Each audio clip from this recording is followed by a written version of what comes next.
Cameron Herron was sentenced to 24 years in prison for killing a mother and her baby. I did consider, I also want to make a record, I did consider sentencing Mr. Herron as a youthful offender. Salutations!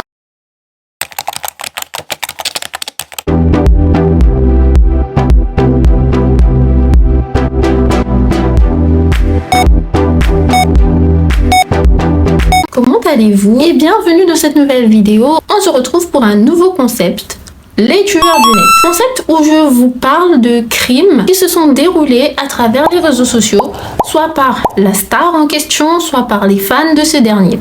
Et aujourd'hui, nous allons parler du cas de Cameron Herron. Si cela ne vous dit rien, ce visage vous dit sûrement quelque chose parce que ce cas a été énormément relayé au moment où celui-ci est sorti. J'ai avec moi mes notes et c'est parti.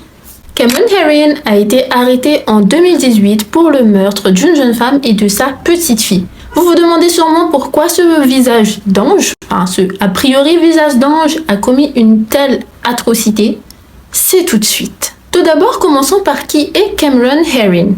Cameron Herron, de son vrai nom Cameron Coyle Herron, est né le 9 septembre 1999. Il a grandi au Texas avec ses parents, Terry et Chris Herron.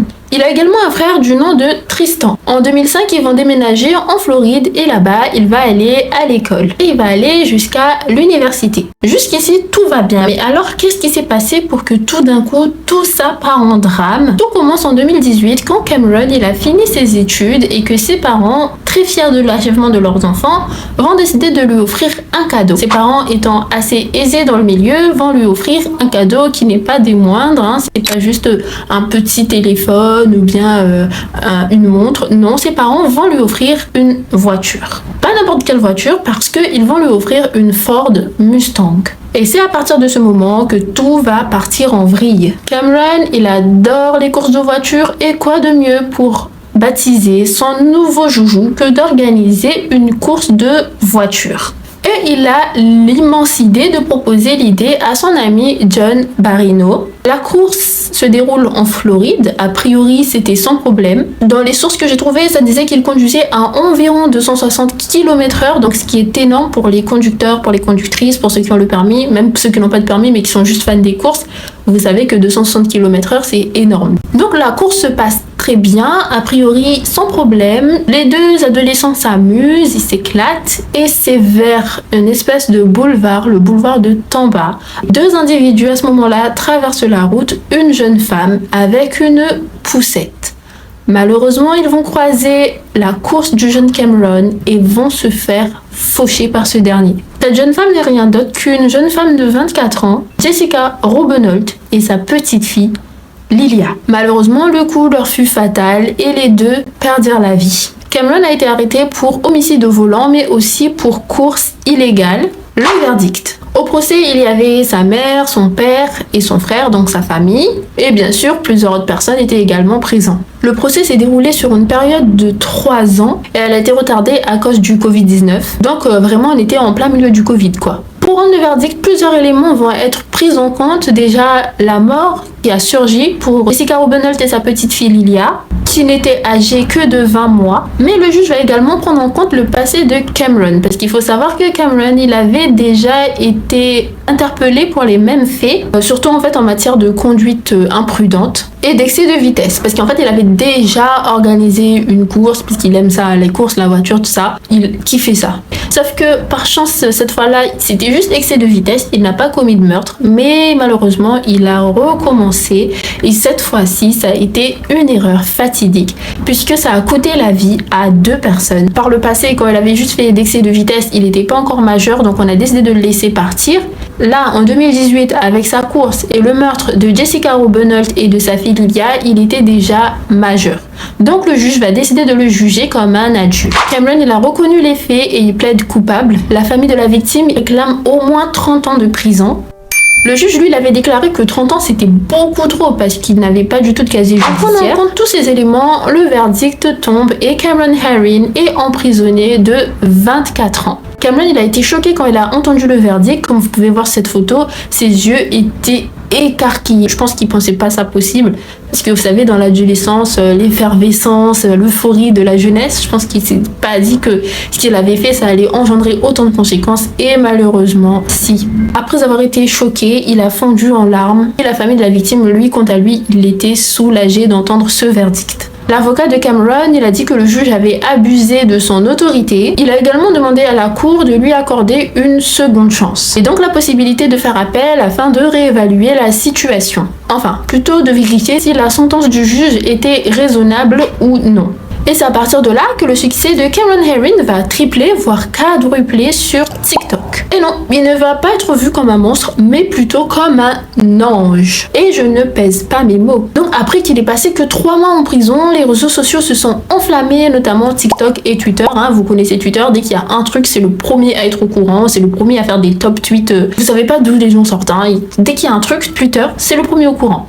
Et donc, TikTok et Twitter ont inondé les réseaux sociaux de soutien, de messages de soutien à Cameron Herring, qui a priori est le coupable, mais ils l'ont quand même inondé de soutien. Il y avait les commentaires du type « Maman, je suis amoureuse d'un criminel », référence à la chanson de Britney Spears « Mama, I'm in love with a criminal ». Il y a une explosion de comptes fans aussi pour un hommage à Cameron, avec un hashtag spécial, c'est le hashtag Justice for Cameron, donc justice pour Cameron. D'autres pensent que la sentence était un peu trop excessive. Cameron a accumulé plus de 2 millions d'abonnés alors qu'il était derrière les barreaux. Lui, le mec, il accumule 2 millions d'abonnés sur TikTok. Des experts se sont penchés sur le sujet et ils ont dit que le cas de Cameron Herring peut être un cas d'hybristophilie. En fait, c'est un terme qui désigne une attirance physique, voire une fascination pour des personnes qui ont commis des crimes atroces. C'est ce qu'on appelle également les killer groupies. J'ai vu lors de mes recherches que certains criminels, notamment les tueurs en série, alors qu'ils étaient en prison, ils avaient plus de 20 000 lettres de fans.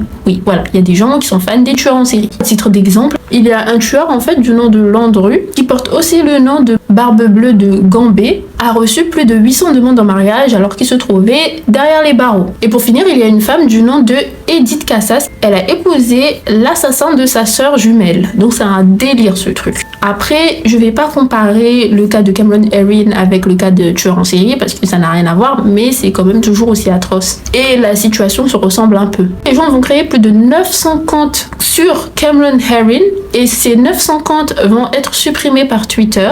Et plus de 90 000 tweets concernant Cameron Herring a également été effacé par Twitter. La mère de Cameron a déclaré que ce que ces gens ont pour leur fils, c'est comme une obsession malsaine. Et je suis un peu d'accord avec elle quand même. Mais il est à noter qu'il n'y a pas que des réactions irrationnelles, il y a aussi des réactions qui sont un peu plus terre à terre. Donc certaines personnes vont reconnaître sa beauté, ils vont dire ok, c'est vrai qu'il est pas mal, qu'il est mignon, qu'il est beau, mais ça reste un meurtrier puisqu'il a commis un acte répréhensible, il a commis un meurtre. Bien que sans le vouloir, il a été imprudent et son imprudence a conduit à un meurtre.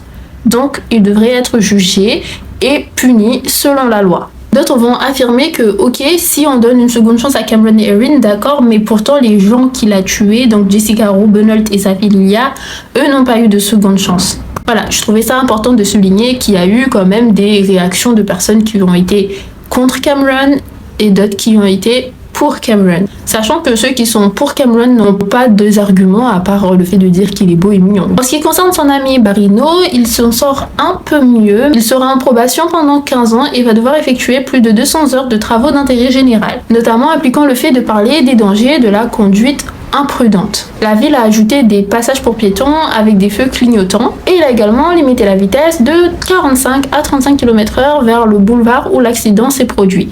Parce qu'il faut savoir que en fait cet endroit-là, il n'y avait pas énormément de passages piétons et du coup les gens pour traverser, ils regardaient juste s'il n'y a pas de voiture qui arrivait et ils se dépêchaient de traverser.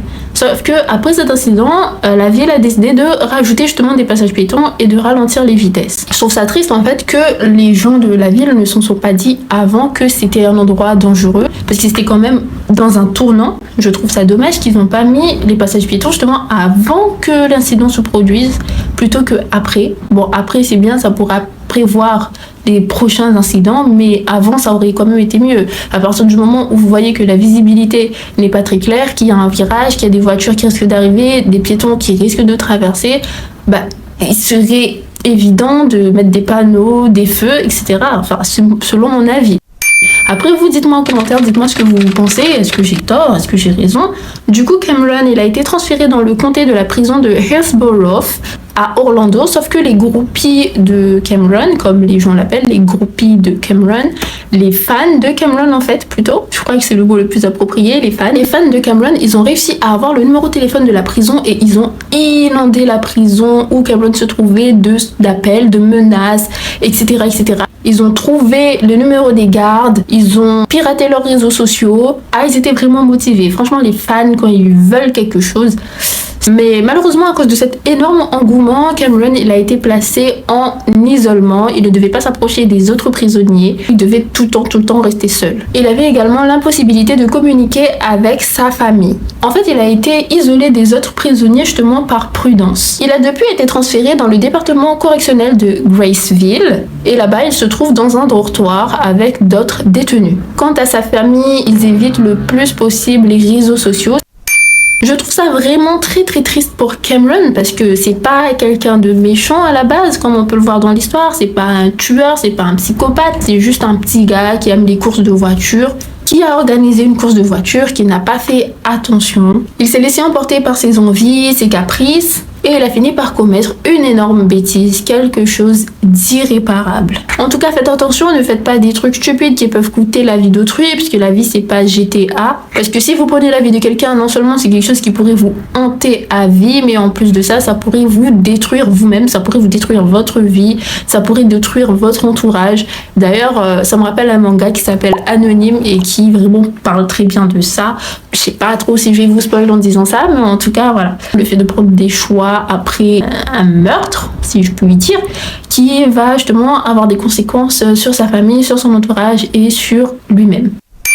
Donc vérifiez l'ampleur de vos actes avant d'agir parce que quand même 24 ans de prison, mine de rien, c'est énorme. C'est-à-dire qu'il entre en prison adolescent et il en ressort adulte. Dans le cas de Cameron, ça voudrait dire qu'il quitterait la prison à 44 ans. Clairement, il perd un temps hyper précieux. Il aurait pu passer ce temps en voyage avec ses amis, faire des études longues, etc., etc. Et malheureusement, il finit sa vie derrière les barreaux juste pour une stupide bêtise de jeunesse qui malheureusement a eu un impact immense sur sa vie et sur la vie d'autrui quand même, puisque à côté il y a une famille qui a perdu leur enfant, il y a aussi le compagnon de Jessica Robinholt qui a perdu non seulement et sa fille mais également son amour, donc je trouve ça vraiment trop triste. Faites attention en tout cas aux conséquences de vos actes parce que vous pourrez vraiment le regretter toute votre vie et amèrement. Sur ces belles paroles, je vous dis à bientôt, mangez bien, faites du sport, lisez des livres, c'est très important de s'instruire. N'oubliez pas d'être bienveillant dans les commentaires, d'aimer la vidéo, de vous abonner à la cloche si cette vidéo vous a plu parce que beaucoup d'autres vidéos arrivent et je vous dis à la semaine prochaine pour une nouvelle vidéo. Bye!